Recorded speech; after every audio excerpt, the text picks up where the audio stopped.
ગુજરાતનું એક એવું ગામ જ્યાં કૂવામાં રોટલું ફેંકીને વરસાદનો વર્તારો નક્કી કરવામાં આવે છે. આપણે વાત કરીએ છીએ જામનગરના આમરા ગામની, જ્યાં વર્ષોની પરંપરા અનુસાર કૂવામાં રોટલું નાખીને વરસાદનો વર્તારો નક્કી કરાય છે.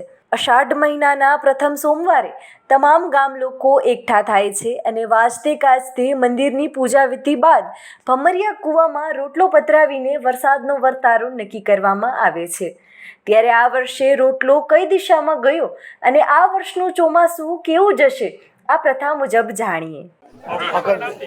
આ અમારું જામનગર જિલ્લાનું આંબરા ગામ અને અમે અષાઢ મહિનાના પહેલા સોમવારે અહીંયા વેરાઈ માતાજી અમે બધાય દેવસ્થાને નિવેદ જુવારી ધજા નારિયેળ સિંદોર અને પછી વેરાઈ માતાજીના મંદિરે અમે આવી અને અમારા દાદા ને પરદાદા આ બધું કરતા અને રોટલા નાખતા માતાજીના અને વરસાદનો વર્તારો જોતા એ કોઈ દી પ્રમાણ જોતા કોઈ દી ફેલ જતું નહીં, બરોબર.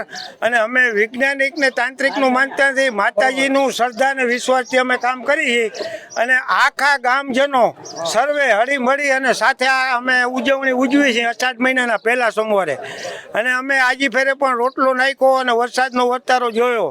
એટલે વરસાદ થોડોક ખેંચ્યો એવું દેખાડે છે કે આપણે 8-10 દીમાં વરસાદ પાવરફુલ પાછેતરો છે, કોઈ બીવાની કાંઈ જરૂર નથી.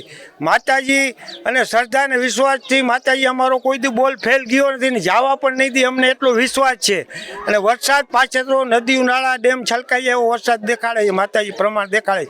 બાકી સાચી ઈશ્વરની ગતિ નિયારી છે, આમાં કોઈ કાંઈ જાણી શક્યું બરોબર. પણ અમે બોલીને એટલે માતાજી અમારો બોલ ગામજનો સર્વે ભેગા મળી અને કામ કરી છે તો અમારો બોલ કોઈ દી ફેલ જતો નથી.